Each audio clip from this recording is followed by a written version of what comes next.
Magandang araw po sa inyong lahat and welcome back to my channel. Bago po magtapos ang 2024, isang magandang balita po muna. Pilipinas nanguna sa ASEAN na may pinakamalakas na export growth sa 2024. Ayon po yan sa S&P Global. Naitala ng Pilipinas ang pinakamataas na Purchasing Managers Index o ng PMI sa buong ASEAN para sa Nobyembre 2024. Umabot sa 53.8 mula 52.9 noong Oktubre ayon sa ulat ng S&P Global. Ito ang nagpapakita na patuloy na pagbangon ng manufacturing sector sa loob ng 15 taon na sinusuportahan ng malakas na demand at positibong negosyo. Sumusunod po sa Pilipinas na nangunguna ang Vietnam, Thailand, Myanmar, Indonesia at Malaysia. So yan po ang magpapatunay. Kahit na anong sabihin pa ng mga detractors ni President Bongbong Marcos, patuloy po tayong umaangat at unti-unti tayong makakabangon. Tiwala lang po talaga sa ating Panginoon Diyos dahil hindi niya po tayo pababayaan. At umasa po tayo na sa 2025, more blessings ang ibibigay ng Diyos sa Pilipinas through His servant, President Bongbong Marcos. Okay, a couple of days ago, inilabas ko po ang mga surveys ng Pulse Asia, Octo Research at ng SWS. At isa sa napansin ko ay itong anak ng mga Villar na si Camille Villar na medyo mahina ang dating. Mababa po siya sa mga survey. Sa Pulse Asia, siya ay naglalaro sa number 10 to 14. Meaning, pwede siyang pumasok sa top 12, 10, 11, 12. Pwede rin naman siyang maligwak 13 and 14. Sa Octa Research naman, hindi siya pumasok sa top 12.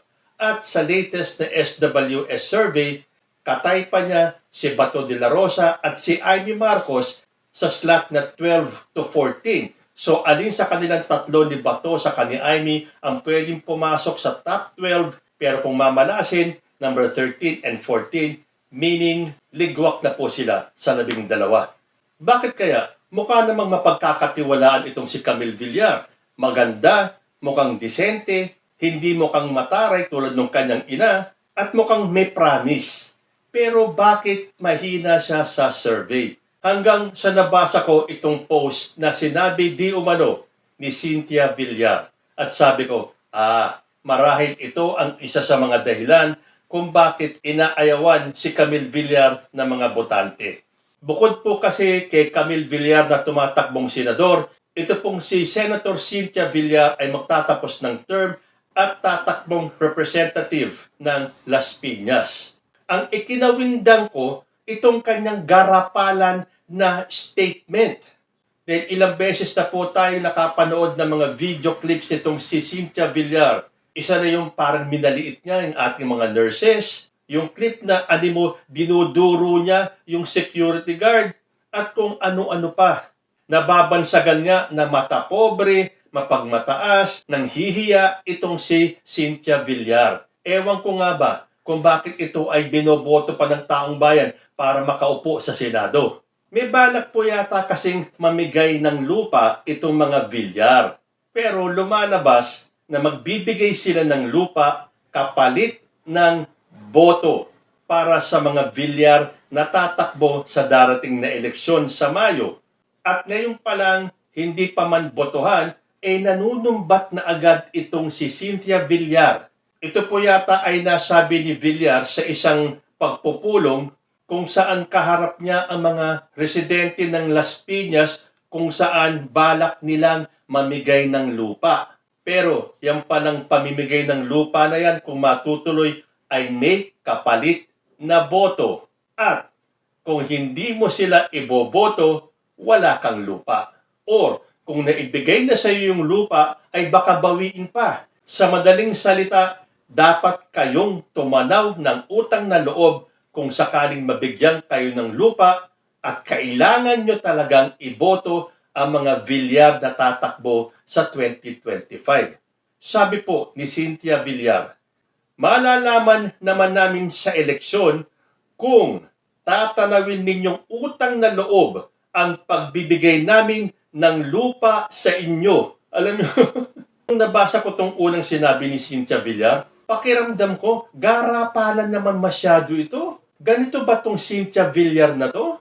Talagang ang tingin niya sa sarili niya ay high and mighty. Mayaman ako. Lahat pwede kong gawin. Lahat pwede kong sabihin.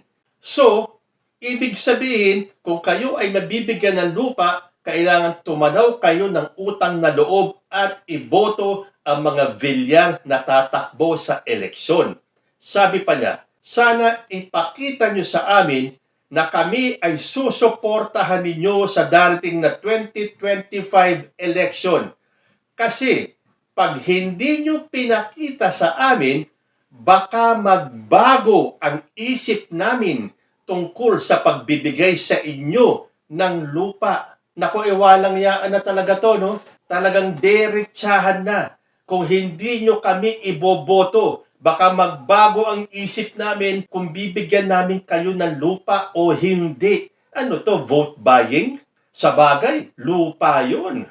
Pero kung susuriin yung mabuti, ganun ba kadesperada itong si Cynthia Villar? Mamimigay ka ng lupa? Although ang balita ko dun sa ibang nababasa ko ay hindi naman daw niya lupa yung ipamimigay niya. Well, anyway, lupa man niya o hindi yan, the mere fact na para siyang naniningil na agad at tatawagin kang walang utang na loob kung ikaw ay mabigyan ng lupa at hindi nyo sila susuportahan. But again, ganun nga siguro yun. Bibigyan kita ng lupa kapalit ng boto mo. Ang tanong, malaman kaya ni Cynthia Villar kung sino ang boboto o hindi sa kanya? Pwede namang sabihin ng mga botante na yes ma'am, binoto kita, asa na yung lupa ko? Is there a way for Cynthia Villar to know kung sino ang bumoto at hindi sa pamilya niya? Kasi parang meron siyang paraan para malaman dahil sa kanyang sinabi na kapag hindi nyo pinakita sa amin ang inyong suporta at hindi nyo kami binoto, magbabago ang isip ko at hindi na ako mamimigay ng lupa. Di ba? Paano niya malalaman kung iboboto nyo siya kapag kayo ay nabigyan ng lupa? Pero teka, bibigyan ba kayo ng lupa pagkatapos ng eleksyon kapag kayo ay siguradong bumoto sa pamilya Villar? Paano kung matalo si Cynthia Villar bilang representative ng Las Piñas? Babawiin niya lahat ng lupa or naninigurado siya na ibibigay niya lang yung lupa pagkatapos ng eleksyon kapag siya ay sigurado ng nanalo? So, paano niya malalaman kung sino-sino ang boboto sa kanya? At paano kung di makapasok si Camille Villar sa top 12? Ang ibig bang sabihin, sakalang magbibigay ng lupa si Cynthia Villar kapag lahat ng pamilya niyang tatakbo sa 2025 ay susuportahan nyo at siguradong manalo?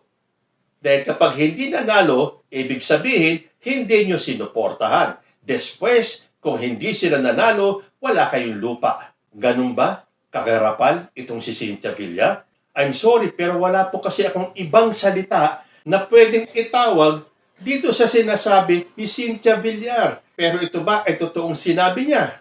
Malalaman naman namin sa eleksyon kung tatanawin yung utang na loob ang pagbibigay namin ng lupa sa inyo. Sana ipakita niyo sa amin na kami ay susuportahan niyo sa darating na 2025 election. Kasi pag hindi niyo pinakita sa amin, baka magbago ang isip namin na pagbibigay sa inyo ng lupa. Ako, nakita ko lang ito nung napansin ko bakit ang baba ni Camille Villar sa mga survey at ang ginawa ko, 1 plus 1, yun na nga siguro. Kaya mababa si Camille Villar ay dahil sa nanay niya. At kung ganito ang nanay ko, na mamimigay ka nga ng ayuda, ng regalo, or kung ano man yan, lupa man yan o bahay, tapos isusumbat mo at hihingi ka ng kapalit, huwag ka na lang magbigay, Cynthia Villar. Parang hindi magandang halimbawa yan na ngayon pa lang naghahanap ka ng kapalit. Well, sa bagay, hindi po ba ganyan ang karamihan sa ating mga politiko? Magbibigay sila ng ayuda, magbibigay sila ng pera na hindi naman galing sa kanilang mga bulsa at hihingi ng boto bilang kapalit. Well, sa bagay, itong kay Villar ay baka lupa naman nila ang ipamimigay. Although sabi ko nga kanina, ang dami kong nababasa na hindi naman daw lupa ng mga Villar yung ipamimigay. Ang pinakaakin po kasi sa topic na ito ay bakit ganun kagarapan itong si Cynthia Villar. Sa bagay, yung mga ibang statements naman niya tulad nung sa nurse, tulad nung panduduro niya sa security guard. After a few days, meron naman siyang paliwanag. Kaya mag-isip po tayong mabuti. Yung po mga boboto sa Las Piñas para sa kanilang representative, mag-isip po kayong mabuti. Mahirap pong mag-upo ng isang taong ganito na wala pa man ay nanunumbat na agad. At kung sakaling hindi pala rin si Camille Villar na makapasok sa top 12 sa 2025 midterm elections, alam niyo na po kung bakit. Kayo po, ano ang masasabi ninyo? Comment lang po down below at magbabalik ang usapang Tito Manny. Diyos te Agnina.